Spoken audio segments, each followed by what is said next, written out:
Peace be to you. I believe there is a popular song entitled, I'm in heaven when I'm near you. Now that indeed may be a kind of heaven, but it is not the kind of heaven, however, to which we aspire. In order to understand heaven, though it is in eternity, we must nevertheless begin by talking about time. Heaven is outside of time, but we have to use time to get there. It seems almost like a paradox. Well, first of all, why must heaven be outside of time? Simply because none of us would really want on this earth a kind of an endless existence.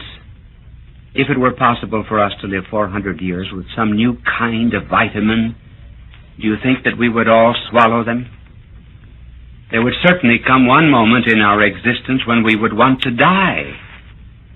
Have you ever been in any one place in this earth that you are absolutely sure would be one in which you would want to spend every day of your life?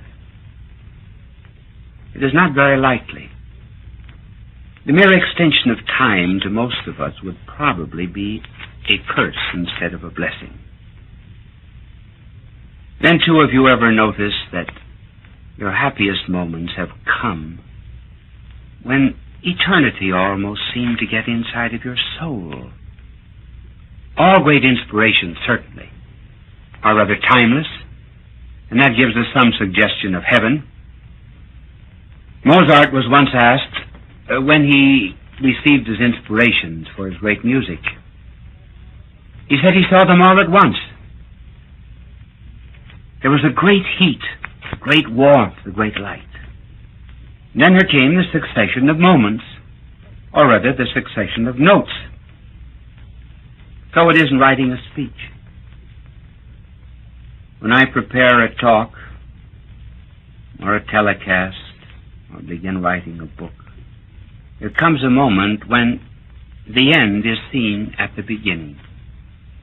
One cannot write fast enough. Eternity is in the mind, and time is at the end of the pen. Words do not come out fast enough.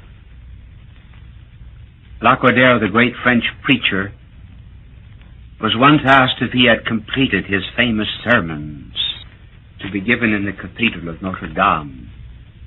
And the answer, yes, I have finished them. All that I have to do now is to write them.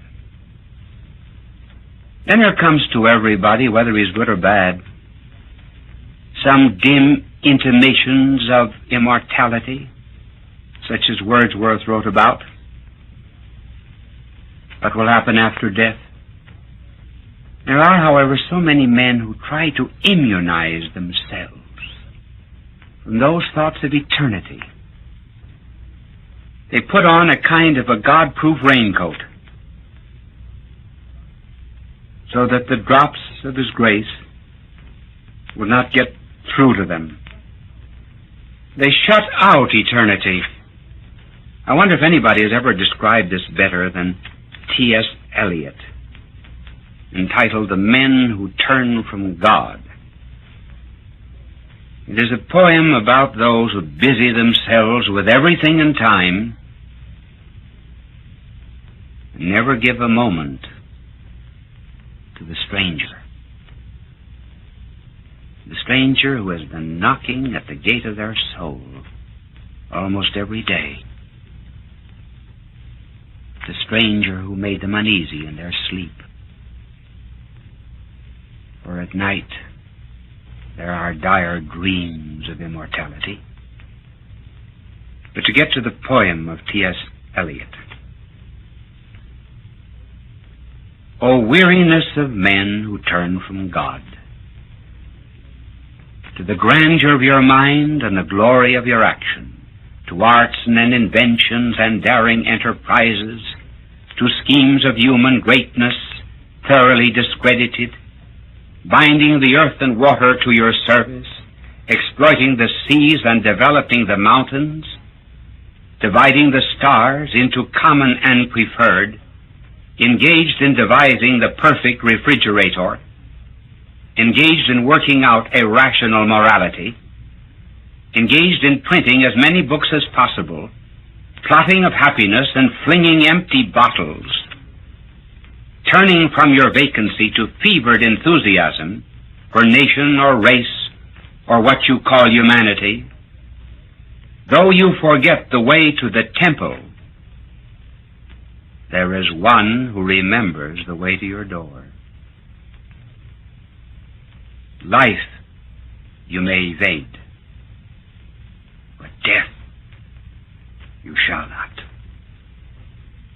You shall not deny the stranger. The stranger is the one who brings eternity into your soul. Though we live in time, and make much of it, and think about time only, it is actually the one thing that makes happiness impossible. Simply because you live in time, you cannot combine your pleasures and your joys and your happinesses.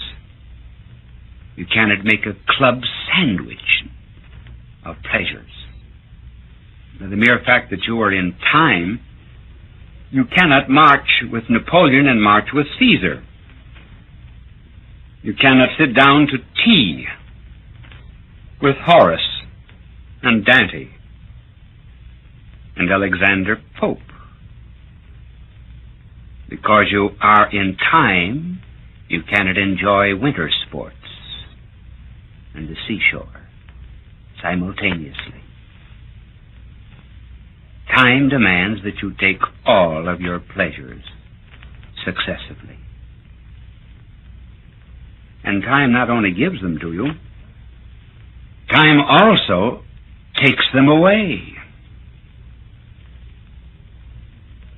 And thus, if you examine your own psychological intuitions and experiences, you will discover that your happiest moments are those when you were never conscious of time at all.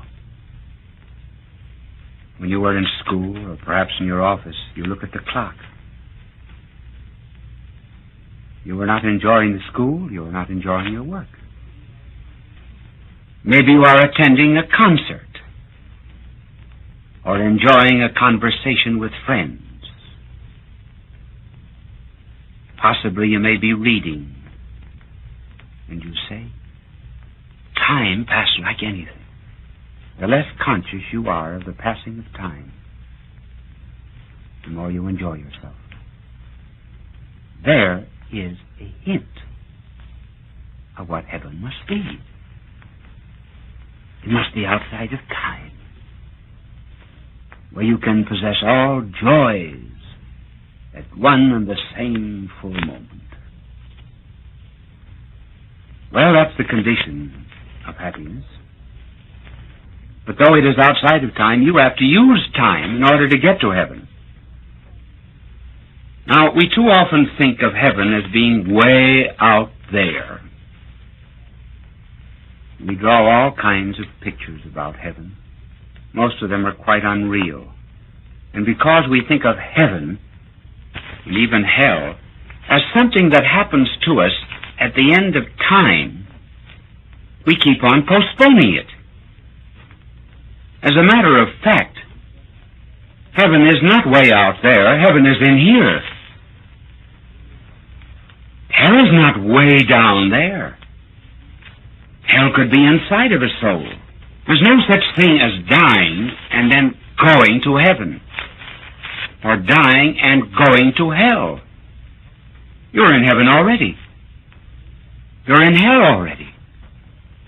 I've met people who were in hell. I'm sure you have. I remember once attending a man in a hospital. When I asked him to make his peace with God, he said, I suppose you're going to tell me I'm going to hell. No, I said, I'm not. Well, he said, I want to go to hell.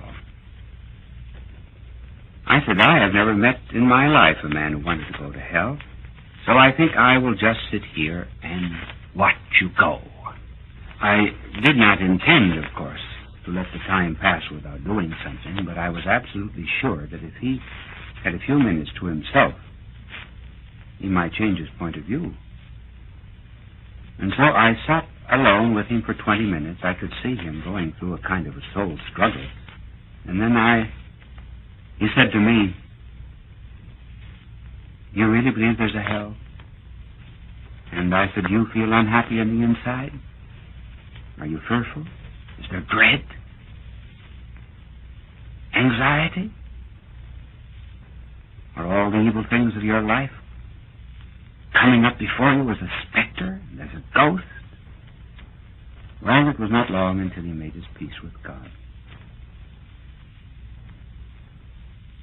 And so I've seen people with heaven in them. If you ever want to see heaven in a child, look at that child the day of his first communion. If you want to see how much love is related to heaven, just look at a bride and groom at the altar on the day of the nuptial Mass. Heaven is there. Heaven is there because love is there. I've seen heaven in a missionary nun. Yes, a missionary nun who was spending herself and being spent among the lepers. Sometimes you see a virtuous young person, and you see heaven there. The beauty of such a person is not put on the outside. It is a kind of an imprisoned loveliness that comes from within, as if it were breaking down the bars of flesh in order to find some outward utterance. So heaven is here, just as hell can be in the soul of some. Now, as a matter of fact, heaven is very close to us because heaven is related to a good life in somewhat the same way that an acorn is related to an oak. An acorn is bound to become an oak. He who does not have heaven in his heart now will never go to heaven. And he who has hell in his heart when he dies will go to hell. We must not think that heaven is related to a good life in somewhat the same way that a gold medal is related to study. Because a gold medal need not follow study. It is purely extrinsic to study. Whether heaven is related to a good and virtuous life in just exactly the same way that knowledge is related to study. One necessarily follows the other. And hell is not related to an evil life in the same way that spanking is related to an act of disobedience, because spanking need not follow an act of disobedience. As a matter of fact, it rarely follows a disobedience today. Perhaps there are some people who are listening to me who may have to ask their grandparents what spanking is. But I will tell you what it is. Spanking is a pat on the back, which develops character, provided that it is given often enough, hard enough, and low enough. So hell is not related to an evil life, therefore, as spanking to an act of disobedience, but rather in the same way that corruption is related to death. One necessarily follows the other. Therefore, heaven is not just a long way off, and we are not to postpone it. It's here. That is to say, it begins here. Hence, those people who deny hell by saying, "Well, I believe we have hell in this life," are quite right. It starts here, but it doesn't end here. Heaven starts here, but it doesn't end here. We just get faint glimpses of it now and then. But if we postpone the thought of heaven until the moment we die, well, we will be very much like the Israelites during their wanderings in the desert. The poor Jews were at one time within about 11 days of the promised land. It took only 3 weeks for them to make the journey from Egypt to the Promised Land. But because of their disobediences, their failures, their backsliding, their rebellions against Moses, it took them about 40 years to get into the Promised Land. And that 40 years represents a pilgrimage in the life of most of us. We make progress and then we slip back.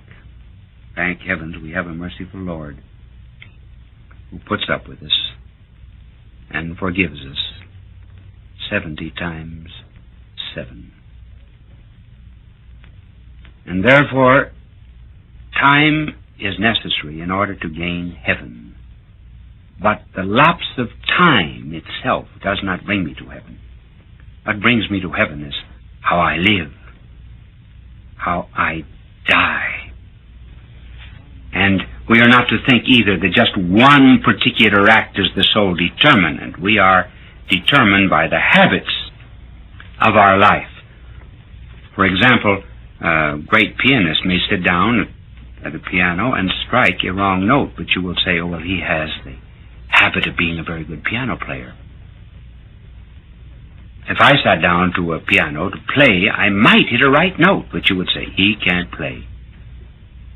I remember once hearing a comedian sit down at a piano and talk to a famous artist, and he said to him, striking one note, if you know so much about music, tell me from what opera is that note. Well, that's the way my playing would be. I would not have the habitus. I would not have the virtue. I would not have the goodness of artistry in my soul. Now we come to what our Lord said about heaven. Oh, he said many things about it. But there is one moment in his life that I think is very precious. It was the night of the Last Supper. Here our blessed Lord gathered about him all of his apostles, poor, weak, frail men. He washed their feet, and he was facing death, the agony in the garden, and that terrible betraying kiss of Judas, and even the denial of Peter himself. One would think that all of his thoughts would be on himself. Certainly when we have trials, that's what we think about. And our blessed Lord, he thought about them. He saw the sadness in their faces, and he said, be not troubled. Do not be sad. I go to prepare a place for you. In my Father's house there are many mansions.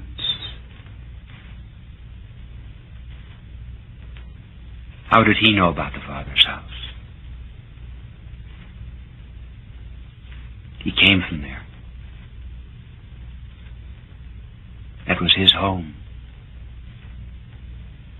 He was the kind of prodigal son that left the riches and happiness of the Father's house to come to this earth and to waste the substance of his life riotously on our salvation. Now, preparing to go back home, he tells them about the Father's house, and he said, I go to prepare a place for you. God never does anything for us without exceeding preparation. He made a garden for Adam, as only God knows how to make a garden beautiful. And then when the Jews came into the Promised Land, he prepared the land for them. He said he would give them houses full of good things, houses which they never built. He said that he would give them vineyards and oil, which they never planted. So he goes to prepare a place for us. Prepare a place. Why? Simply because, well, we actually were not made for heaven. We were made for earth. And man, by sin, spoiled the earth. And God came down from heaven in order to help us remake this earth the best we could while we are in it. But then after having redeemed us, He said that He would now give us heaven. So we got all this earth and heaven too. Oh, do not say that we work to go to heaven because we're mercenary. Man loves a woman, asks for her hand. Is it because he's mercenary? I love poetry. There's no money in it. I love tennis. I play tennis twice a week. Do I do it because it's mercenary? I do it simply because I love it. Now, something that we must remember, too, about heaven is that heaven is social. It's a fellowship. In some places, heaven is called a country to indicate its vastness. It's called a city to suggest the number of its inhabitants. It is called a kingdom to suggest order and harmony. It's called a paradise in order to tell of its delights. And it's called the Father's house to indicate its eternity and its permanence of love and peace. Now, in order to be perfectly happy after the end of the world, we will have to have our body with us, because our body has done a great deal for the salvation of our soul. There we will meet in the fullness of the communion of saints, all of those who were our friends on earth, and husbands who have been grieved in time with the loss of a wife will find a wife. It's hard to lose friends after a time. Two hearts grow together, and death is not just the separation of two hearts, it's the tearing asunder of one heart. Cicero wrote a book in his latter days entitled An Essay on Old Age. It was a poignant story of his heart at the loss of his daughter, Tullia. He said that after his death, on his way to the Elysian fields, if he met someone who would ask him, "Do you want to go back to earth?" he would say, "No, I don't want to go back to earth, because I want to go ahead and converse with Plato and Socrates." And we have many, too, with whom we would like to converse. I would like to see Plato, Aristotle, Moses, Thomas Aquinas, thief on the right. I would like to see you, too. I'd like to see you particularly because you have spent so much of your time listening to me. I cannot tell you what it is. I can only ask you to go back and just think of some great moment in life when you really enjoyed the thrill of living. And then to go back and think of some great moment when somebody told you a truth, or you made a study of a great mystery and finally understood it. And then to go to another moment of your life when you had a great ecstasy of love, and you wanted it to go on and on and on. Now suppose you could take this moment of life, raise it up to a focal point where it became the Father. Take this truth, lift it to infinity until it became the moment of the ecstasy of truth, namely the Son, and take that moment of love and eternalize it so that it became the Holy Spirit. Well, that would be some dim suggestion of what heaven is. It's perfect life. It's perfect truth. It's perfect love. I'm not afraid of of going to hell. I'm only afraid of losing love, that's all. That's divine love, that's Christ. The reason I want to go to heaven is because I want to be with love. Oh, there will be surprises there, many of them. First of all, there will be many people there whom we never expected to see there. And then there will also be a number of people absent whom we thought would be there. And finally, there will be one great surprise, the greatest of all, that you and I are there. I will see you in heaven. God love you.